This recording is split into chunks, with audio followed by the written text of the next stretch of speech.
In a world where pets get pampered like never before, man and woman's best friends are big business. This is the Architects of Business, Joe's weekly series of interviews with leading entrepreneurs in partnership with EY Entrepreneur of the Year.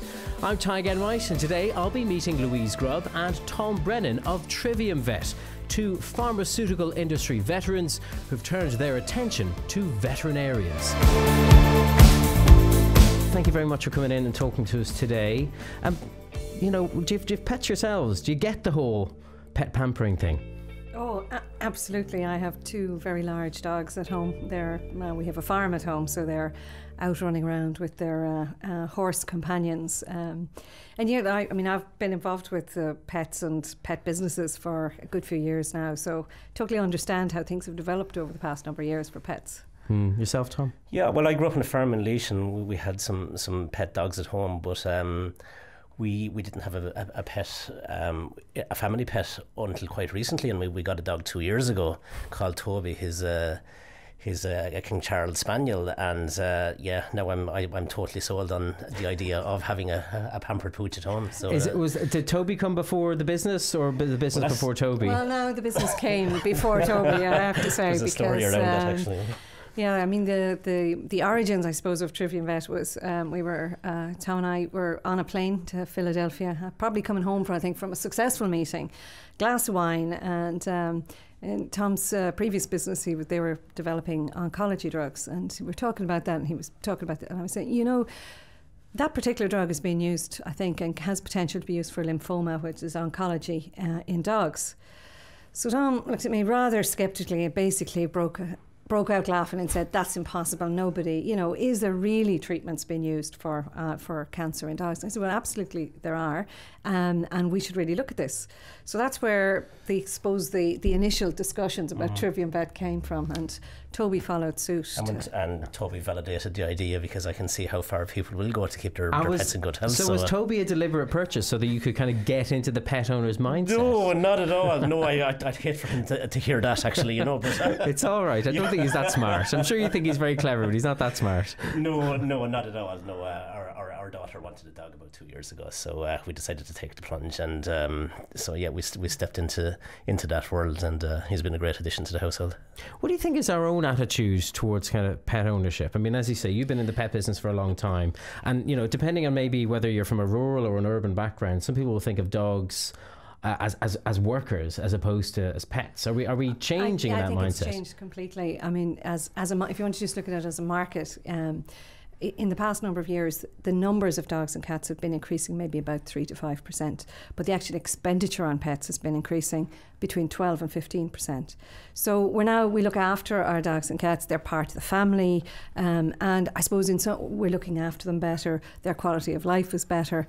But unfortunately, as a consequence of that, we now find that they have the diseases of middle age that humans develop, and this is the area where we're fitting into with Trivium Vet, in that there aren't the drugs specifically registered for dogs and cats for these type of diseases.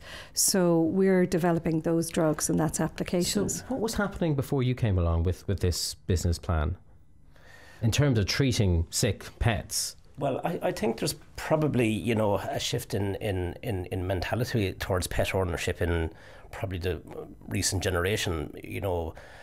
In many cases, a dog or a cat now is regarded as a fifth member of the family, and expenditure has increased significantly, and there's a huge increase in terms of pet insurance. And what we've seen is that, for example, with pharmacies years ago, you may have heard of that a particular pharmacist was good at compounding, making up a cough mixture or a particular product, and you don't tend to see that anymore, because that the products are readily available from the pharmaceutical manufacturers. And with serious diseases for dogs and cats and for your companion animals in general, they're not approved treatments available for many of the conditions that they get later in life.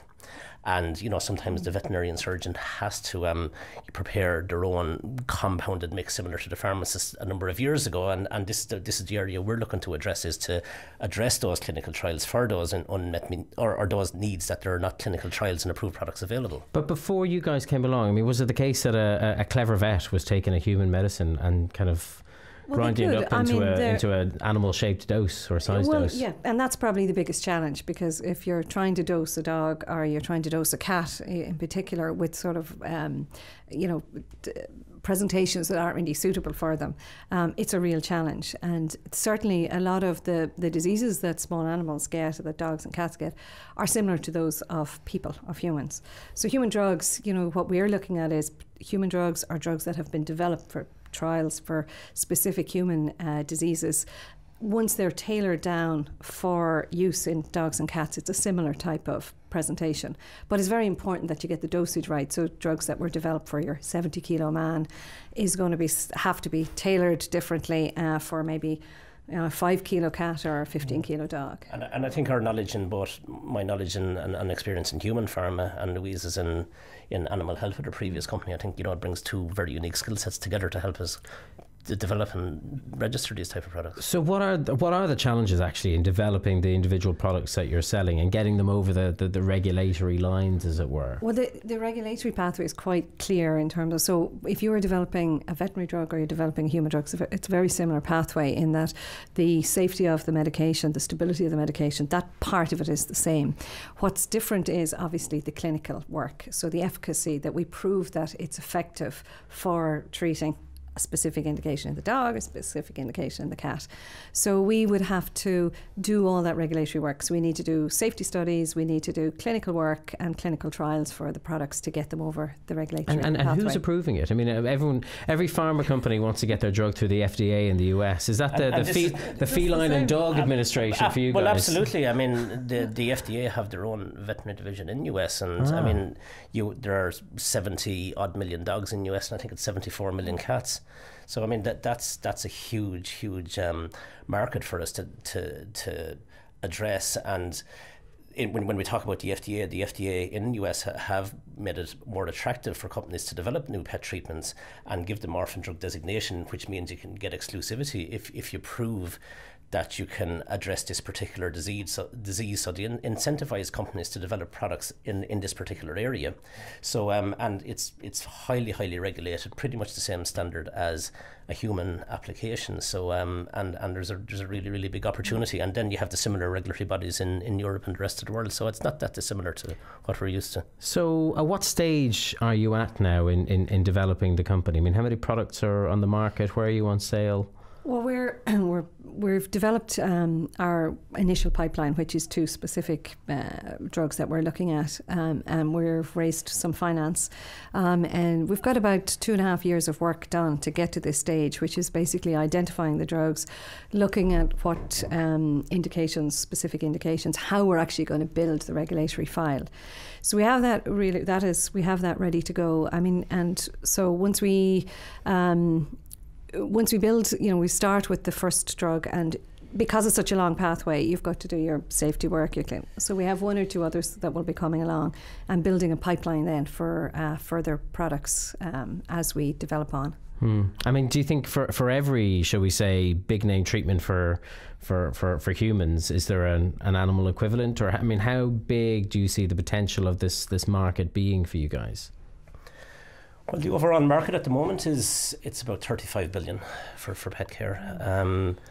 When I started my previous company, the addressable human market for our particular segment was 22 billion. So it's a huge opportunity, and just the current shift in people's perceptions on how their pets are treated and how they're more and more part of the family. Compared to a generation ago where that was not the case, and they were probably being more so treated for their worms and fleas and ticks and maybe a few other things, that if your pet dog gets sick, people want to have it cured, and they want to extend the life of their closest companion animals, and there's a big shift towards that, and pet insurance makes that a lot easier for many people to do now. You must have met some interesting people in the course of your research, people who'll go to kind of all lengths for their dogs and cats. Well, I met somebody about 2 or 3 weeks ago, and a friend of theirs in the US had spent $30,000 on psychiatry fees for their dog. Because psychiatry fees? Yes. On the couch? Dogs aren't allowed on the couch. I haven't totally got my head around how the psychiatrist managed to pull that one off. And I think maybe that's for the next generation again. But, their dog had depression and they took it to the doggy psychiatrist. You don't have to go as far as New York. Everywhere around there's doggy daycare, or now it's called doggy school. And it's really not uncommon for people in the morning to drop their dog off to the school for training and for being walked and managed, and then collected in the evening. So initially what we would consider, the doggy daycare when you're going on holidays, now there's doggy school, doggy training. There are more and more bars in Dublin that are dog friendly. So when you're out for a walk with the dog, that you can bring the dog along. So just be careful your dog doesn't get a drinking problem. Maybe we'll develop a cure for that as well. You never know. So you're on the case already. But particularly with you, Louise, this isn't your kind of first foray into the pet business. Talk to me about where you started in this world. Yeah, I suppose it was, in some ways it's kind of got a similar origin. I am a nutritionist actually by trade long time ago, and married to a vet, so the combination would have kind of brought me down that channel. And I'd been working in the whole area of nutritional therapies and looking at my dog and cats and wondering, why are we not using the same therapies for the dogs and cats, and would they work? So that was the origin of my first company, NutriScience, which was kind of looking at that whole area. And we did some sort of clinical work to see, well, look, if we make up this product, which is very similar to the human, but we're making it for in a presentation that a dog or cat could take, and see, does it have the same effect? Are we talking about, diet dog food or kind of vitamin supplements? Probably more supplements. So if you think of osteoarthritis, you might take your cod liver oil or glucosamine or chondroitin. So it was those type of supplements that had a therapeutic benefit, or fish oils, products like that. And so NutriScience was built around that. Myself and a partner set up a manufacturing facility in Waterford. And we had developed the products and were selling them throughout Europe and in Canada as well. So it was very successful. And it was looking really about what was happening in sort of human care and how that can be applied to dogs and cats and improve their quality of life. So Trivium Vet is a little bit the same. I sold NutriScience, and it's actually still going strong in Waterford, which is great. I'm very proud of. There was a Belgian pharmaceutical company, and the products were kind of complementary to their range. So we sold that back in about 2009. So on to the next. And it's not your first rodeo either, is it, in the pharma industry, Tom? No, that's right. I founded Urgent Pharma with Patsy Carney in 2005 in Waterford. It was right at the height of the Celtic Tiger at the time, actually. And, it was an interesting time when we were raising money, because it was very much at the height of the phrase that, you can't go wrong in bricks and mortar. So that was the time we started the company back then. And we built it up to be a pretty sizable company. I finished last year, but we were acquired by Opco Health in 2015, so 10 years after we founded the company. And we were exporting to 47 countries around the world and over 200 employees, and it turned out pretty well. And Urgent was about not just drugs, but very strong drugs, is that right? Yeah, very much. We focused on what were called high-potency drugs, but really what that means was products that had significant side effects when you took them. So we had to be really, really very careful with cross-contamination with these products into other products, and obviously protection of anybody that worked on these products, from the particular product itself.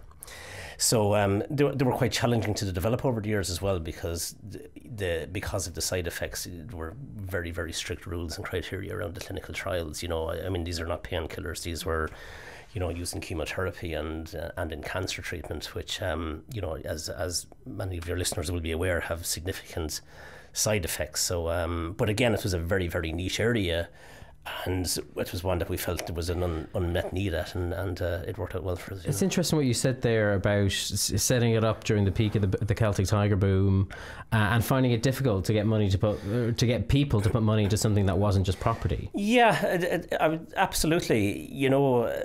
When we were funding the company back at that particular stage, everybody, property was the de rigueur investment at the time, and we were looking for investment in intellectual property, but what helped validate the business plan for us actually was we pulled the business plan together as part of a class exercise in an MBA program that we were doing in University of Limerick, and there was an entrepreneurship module, and myself and Patsy wrote the business plan for Airgen as part of that class assignment basically. And we said, look, we definitely have something there, but and we decided to go forward with it. But we found, you know, the reaction locally wasn't great, but we went to a business plan competition in San Diego, which, you know, only in America, where there were 60 different MBA schools pitching their business plans. And I think that for us really validated the idea and the fact that we might be onto something, because, you know, we were getting feedback here that we were looking to raise €2 million at the time, and pretty much the conventional wisdom is that you're looking to raise too much. But when we went to San Diego and went to California, the feedback was, listen, go for it, but you're not raising enough money. And I think we came back from that trip, you know, we were happy enough that we had made the right decision. But I think that really helped us. Do you think that the kind of the climate has evolved or changed within the you know, the Irish investors in terms of what they're willing to take a punt on, whether it is bricks and mortar or something that's a little bit less tangible and more intellectual property based? I think the investors are obviously more wary of property-based investments. I think that's for sure. We've done a fundraising round on Trivium over the last number of months, and, you know, it went really, really, really well. But I think the fact that we had successful exits with NutriScience and with Airgen, and we have a successful business together with Q1, you know, we had a much more powerful story when we were talking to our investors at the time. But yeah, I think there's probably more of an openness there to invest in a greater diversity of companies, and I think there's a greater access to capital, be it Irish based or international based here in Ireland, than it was 10 years ago as well. Yeah, I think it's a real positive. You know, I think it's a positive for entrepreneurs, you know, when you're trying to get startup money and you're trying to get seed money. Again, you know, for us it was a little bit more straightforward because we've done this several times before. But when you started and when you were doing it at the beginning, it was a real challenge. You have no track record, and that's what sells it. But there's a little bit more money that people are prepared to put into invest in companies that, you know, potentially there's great returns for. And there's been, you know, there's a good track record now in Ireland with companies that have given good returns. So, you know, that gives investors a little bit more confidence. You mentioned there, it's not, the Trivium is not even the first thing that you guys have set up together. You're some of those annoying people who have so many success stories under your belt. I'm sure lots of people are hating you right now. But listen, talk to me about the last enterprise you were involved with together, and actually what brought you together as a business partnership. Actually, that's interesting. You know, this business still exists, so it's not over. It's not over yet. But I suppose in terms of networks, you know, the networks that, even though we're both had businesses in Waterford, and we would have crossed paths when I had NutriScience and Tom had Airgen, probably hadn't really had a lot of business discussions. And then there was a particular group pulled together by EI, and that was really at the very bottom of the, you know, we were really in the recession, and a group of business people got together in the southeast area and sort of said, well, what can we do? And then we got tasked with some, I don't know, bit of business to do, and over a cup of coffee I'd been kind of looking at what am I going to do next. I had sold NutriScience, and so look, what am I going to do next? And one of the areas that was of particular interest was in the pharmaceutical. There's a lot of pharmaceutical manufacturers in Ireland, continues to be so, but they're under pressure, you know, from the point of view of there's downward pressure on pricing. So there is a real move towards pharmaceutical companies looking at how do they save money, and one of the areas is outsourcing. So I said, Tom, look, we should look at the area of outsourcing, and one of the areas that, you know, Tom had identified before and we'd looked at was outsourcing stability storage. And over a cup of coffee we kind of built the business plan and said, you know, this looks very interesting, let's try and put this together and see what would happen. And out of that came Q1 Scientific, which is a very successful company based in Waterford. Just tell you what it does, because stability storage doesn't sound very interesting. But essentially, if you, again, pharmaceuticals, any kind of drug that you have, it has a shelf life. And in order to guarantee that what is active at the beginning of, you know, when it's actually manufactured, and then is safe to take and as efficacious at the end of its shelf life, a certain number of products from every batch are put on what they call stability, and they put into chambers with controlled temperature and the environment, and then they're tested to make sure that they're safe at the end. So what we do is we have these controlled environmental chambers, very tightly controlled temperature and humidity, and we provide pharmaceutical companies the opportunity to outsource that part of their business. Wow, interesting stuff. And that idea just came to you over a cup of coffee? Well, much, yeah. Is that what happens when you put two great brains together? Well, I mean, lots of ideas, but this one was the one that kind of looked like... Q1 was a cup of coffee, and Trivium was a glass of wine on the plane, so we probably should have coffee or wine more often. And then you end up clinking glasses of champagne at the end of it all. Exactly, Yeah, so well, we better that be was- careful yeah. what the next cup of coffee does. Yeah, absolutely. Both of you have demonstrated a real commitment to your home city, or to the city of your businesses, to Waterford. Why have you treated that with such a priority? Well, for me, it's home. So I grew up in Tramore, and was always been my ambition to come back home. And I suppose what really pushed me was, well, when I was 18 years of age, I thought I couldn't. It was this tiny little town. God, I can't wait to go. And this is, it's so horrible. But it was always my ambition to come home, especially when I had kids, when they're small. And you think, God, it would be a lovely place to grow up. And when we made the move out of Dublin back to Waterford, I suppose actually it was the impetus really for me to set up the first business, because I moved back to Waterford and I'd had an executive role with a big company in Dublin, and that is one of the drawbacks once you move out of Dublin. A lot of those types of executive positions, they don't exist down the country. So you need to sort of reinvent yourself, or in many cases. And for me, it was an opportunity to set up what became NutriScience. Had the idea. And then I said, okay, look, I'm going to set it up here. And I'm very committed to Waterford anyway, so I was delighted to do that. Tom? Well, I live about 30 miles away in Clonmel, and so just over the line. Just over the line. I know that rivalry all too well. I've got family in Clonmel. Have so, you? Okay, yeah. but we,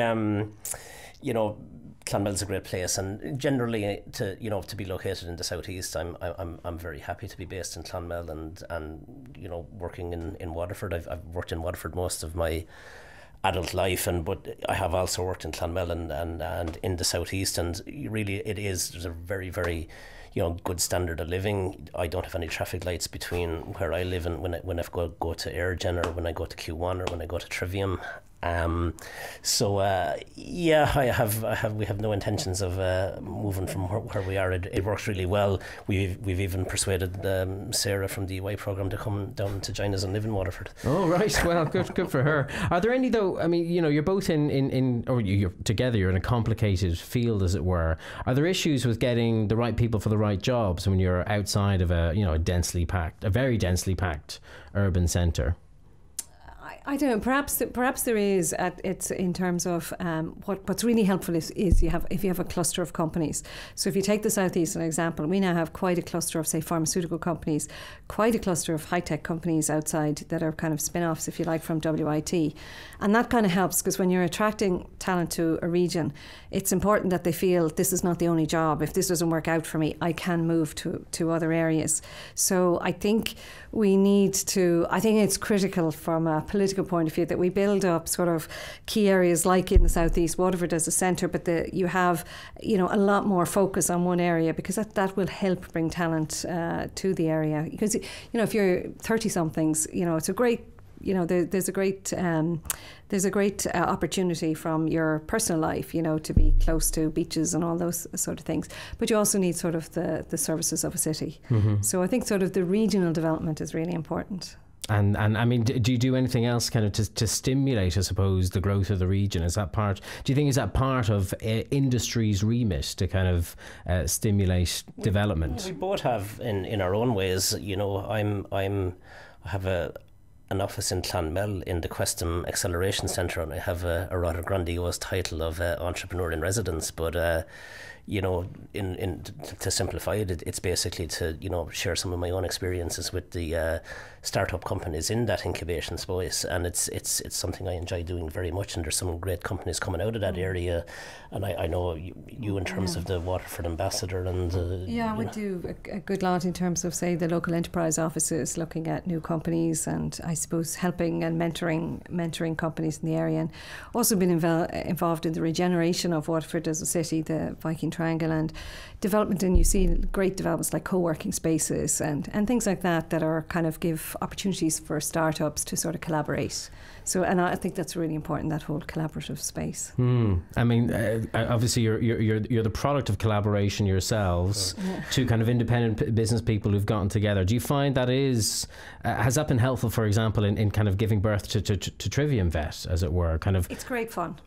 It is, isn't it? It's good fun because it can be a lonely furrow, to plough when you're completely on your own, and it's wonderful to be able to bounce ideas off people. I think that works really well. I totally agree. I think it's a lot easier. Many people would disagree, but I think it's a lot easier to start a company with a colleague like Airgen with Patsy Carney back in the day, and because sometimes you have your good and you have your bad days, and even in a meeting, you might be negotiating a deal or something like that, and the other person steps in and takes over from you, and you can always bounce ideas and dump on the person or whatever, you know what I mean? So it's a lovely way of putting it. But it is great to have that outlet and have that support with a colleague as a co-founder. And even, I suppose, shooting the breeze in networks like Entrepreneur of the Year, getting advice, I suppose, on getting ideas over the line or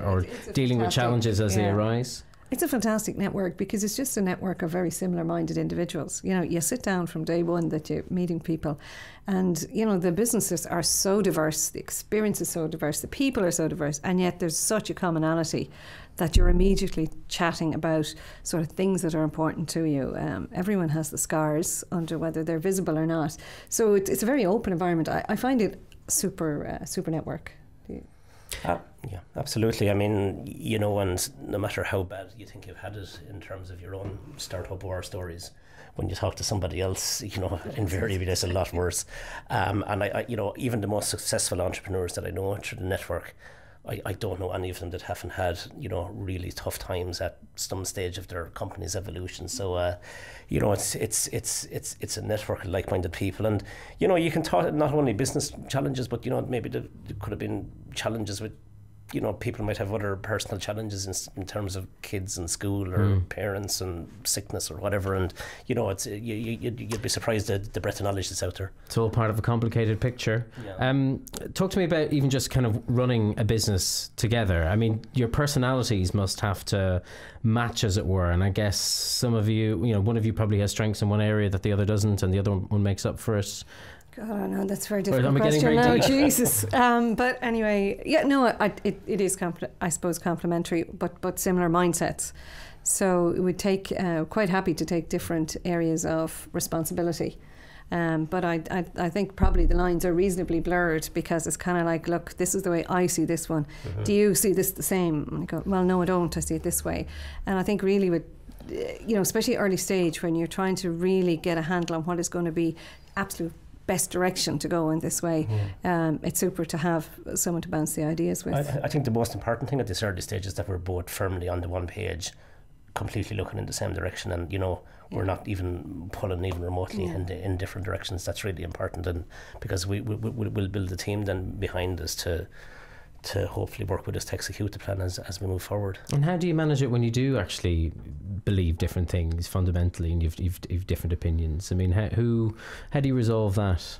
We just agreed that Louise is right. I am CEO, just by the way, so just I better put that bit in. It actually wouldn't work if you didn't. And I mean, I mentioned fun. So there has to be one person in charge. I think there has to be one who's probably making, at the end of the day, but I don't think it really works like that. We are if we weren't going the same direction, it wouldn't work. It wouldn't work at all. And I think that's really important. And it's also, if we want to build a solid team behind us, that's going to be the most important thing, that we're leading from the front and people can see that we're committed to it, and that we're going to make it happen. So what kind of person do you have to be to get onto that team? What are you looking for in qualities in your hires? Grit. Yeah. Determination. Grit, determination. People that initially that the job description or contract doesn't really make much difference, and will happily roll their sleeves up and get stuck into doing whatever needs to be done to move the business forward and move our projects forward. I think that's the most important thing, and it's very much that the person will be a good fit to work with us, and that we can, we feel we can interact with them well, and there's a good level of teamwork and camaraderie there between us all. We're probably as much interested in that as any qualifications. Well, I was about to say, qualifications. Are you looking at degrees on a page, or whether it's 1.0s or 2.1s, or is it more about personality? For in technical roles, that's very, very important to have the technical knowledge as well. I suppose what I'm trying to say is, we also recognise it's important to not overlook the softer skills that the individuals bring as well, and not just make a totally academic base, which is hugely important for the level of technical development that we're doing here with these products. But it's a technical and it's a very clear strategy, but there has to be a degree of flexibility. It will change, and with a small team, and certainly knowing that from a startup, everyone has to do everything. You can't be opposed to making coffee for people who come in. It's that sort of, the softer skills are actually really important for a team to sort of gel together. And when it comes to building a company like Trivium, are you looking for business people or pharma people, or people who have that magical mix of two? Or both, in terms of individuals that you I suppose a lot of the very specific skills we will bring in terms of we'll possibly outsource, because some of these skills will be so specific down very clinical areas, and so our immediate team will be certainly regulatory functions. We will have clinical function, so they will be quite specific scientific team to bring around us and managing it. And dog or cat people? Well, an affinity for both, hopefully. Yes. Maybe not the goldfish, but we'll take dog and cat together. Perhaps animal lovers. I possibly should throw in here at this stage that we have one product in development for horses as well. So they are actually considered companion animals too, though you mightn't believe it. You wouldn't get one on a plane. No, you wouldn't. And this being, they come in all shapes and sizes of both the horses and the horse lovers too. So actually, in all seriousness, does this kind of pet loving have to be part of the DNA of the people you hire? Oh, I wouldn't. I don't know, actually. I think when on the technical side, it's probably, you're looking for someone that's very technical. But in terms of the team, they probably do. They probably need to fit in with us and how we feel about it and how we want to have products to improve the quality of life for pets. You were showing me a picture before we came on air of the other dogs of the office. It's quite a pack. Well, it was more of a big challenge to get them all to line up together. So I don't know, the photographer managed that 1 second when dogs and humans were facing and the camera. And myself and Louise looking the same way as well. Yeah, they do say don't work with children or animals anyway. It was a challenge on a wet day, but it worked. And if your staff have to be dog people, does that mean? Well, are your investors kind of pet people too? Do you have to be a pet person to get this business? Well, many of our investors were from the Entrepreneur of the Year community, and they all seemed, obviously they got where we were coming from with the idea. So I can't say for certain has every one of our investors got their own dog or cat, but one of our investors is Gordon Darcy, the former rugby international, and Gordon has his dog Albert is about the size of a polar bear. So Gordon knows well about the challenges and expense of pet care. So he completely got where we were coming from first time around once we presented the business plan to him. And getting a dose big enough for his pooch. Yeah, he may be okay with doubling or tripling the dose. So yeah, Gordon could be a good customer as well. So listen, when you've parked the business concerns and you're just winding down, how do you wind down, or to build a business such as yours, do you kind of have to be always on? Well, I myself actually over the last year I took the last year off. So I finished in Urgent last August, and personally it was a great way to kind of recalibrate and reset myself as well. What did you do? Lots of various things. I'm involved with a foundation in Hollis Street Hospital. I'm on the board of Frank Madden, that's my former EY finalist, onto his board in Crest Solutions. Spent a lot of time in Dunmore East as well, with family there, and I think it was the perfect time in my life to do it. 49 now, and moving on to the next decade of my life and career, and it was a really, really great way to kind of reset myself, recalibrate, and look forward to what we're going to do in Trivium, and maybe a bit extreme for a lot of people, but it certainly worked for me. And but at the end of the day, I'm very much, you're not going to do that forever. I'm really looking forward to getting back on the horse again and making a go of this company. Do you feel like never taking some time out to reset yourself? Well, I suppose I do. It's probably taking more and more holiday times and sort of adventures. I have 2 girls in there. One is just finished university and the other is still in university. So whenever they're still available to me, we do a good bit of travelling, and we travelled in South America this year. So I try to spend as much time with them as possible, as I did when they were small. Otherwise, try and stay fit, play tennis, have fun, and just have other interests, I guess, because you do need to decompress. You need to have other interests. I need to have other interests completely. Your social life is completely separate from business. People don't even, you go play tennis, for example, nobody even knows what you do. You need that to break away when something completely different. So you've between you've got 4 or 5 companies you got under your belt between you. A lot of success stories. What do you tell people who would like to emulate your kind of success?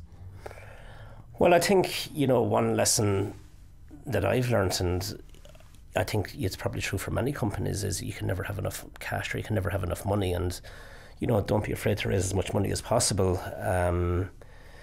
If I look back in Airgen, we were probably undercapitalized for the first number of years, and I often wonder if we had to have raised more capital earlier, what the end result would have been. You find, especially with startup companies, they're often afraid of the finance, and they're often afraid to pull those financial plans together. In my own last company, Patsy and myself, we went raising money on version 47 of the business plan. Wow, that's a lot of work, and it was a lot of work. So we put a lot of preparation into identifying what we wanted to do, how we were going to execute it, and the funding we needed for it. So I suppose I'd follow on from that. It's in some way related, but I think one of the things I've learned is to think bigger. That we often don't think big enough. Don't know if it's an island mentality or what, but to think. We started the business, and certainly Trivium is a global business, and we've built businesses with, we would have started calling it export, but essentially it's a global business, and to think like that from the start, and that you can do it, and from wherever you are in Ireland, you can do that. And I think again, if I knew then what I know now, I just probably would have been more ambitious with the first company, whether it was raising more money or just being more aggressive with what I was doing. So it's possibly easy to say that, but that's what you asked in terms of what have you learned, and that's what I have learned, and I would give as advice to people starting. It's often easy to think, isn't it, that when you have had an idea that somebody else has probably thought of this already, and what's the point in me getting into it? We have had this conversation so many times. People who come with ideas and say, "I really, could you help me with this?" Now, I can't. If I told you the idea, I'd have to kill you. And you go, "Okay, well, look, that's fine," because the kind of tenacity you need to get that idea to market and stay at it. There are not that many people that will do that. It's probably unlikely that somebody will steal your idea. Certainly they might steal the idea, but to make it actually happen. But there's not there are not all these idea thieves out there, number one, and number two, when I look back when we started Q1 Scientific, we kept saying that very same thing to ourselves. What are we missing here? Why is somebody else not doing this? What are we missing? We must be, but it was clear that there was the opportunity there, and we went for it, and the business is very successful now. And sometimes we've had that chat about Trivium as well, to say, look, there's a real good opportunity here, and we ask ourselves often, are we missing something? And I don't think we are. And just sometimes it's as simple as the answer is right in front of you there, and just get on and go for it. Just do it, as I think another company says.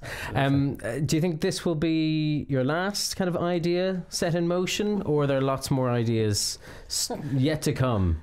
There's no shortage of ideas. I think there's never any shortage of ideas. I mean, this is challenging, we'll really be very focused on this for the next, certainly 3 to 5 years, because this is, developing pharmaceuticals is a long play. It's very exciting to get this group of products together and really to see the road where this will lead us. So I've no other plans at the moment. We're very focused on this for now. And likewise, healthcare is a space that you can create a lot of value if you deliver the right products quickly. So we don't want to get distracted by too much else. So it's very much eyes on the prize with Trivium. Very good. Tom, Brennan, Louise Grubb, fascinating stuff. Thank you very much for coming and talking to us today. Thanks for joining us today on The Architects of Business. Thanks to our guests, Tom Brennan and Louise Grubb, our producer, Patrick Cohey, and all of the team here at Joe. The programme is made in partnership with EY Entrepreneur of the Year. You can go to their website, JOE.ie, to learn more about the finalists for this year. And don't miss out on past or future editions of The Architects of Business by subscribing for free on iTunes, on your favourite Android podcast app, or you can watch us on YouTube.